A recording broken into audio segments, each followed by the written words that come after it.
Ang MC Square go viral multiplying the churches. So gahapon naga-celebrate mi og first Thanksgiving no sa Prof Delphin at Prof Linan.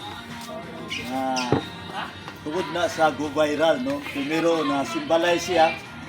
No, then na-proceed og how kini na proceed sa simbahan jud no. Dili man siya permanent nga lote pero nay gipagamit nga lote no. So salamat sa Ginoo sa MC Square go viral nga dakong impact sa community nga nagmultiply ang mga kasimbahanan no.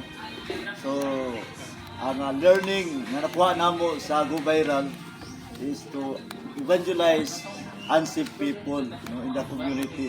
Una nagpasalamat ko sa Ginoo kay nakaput up ni og pioneering churches no.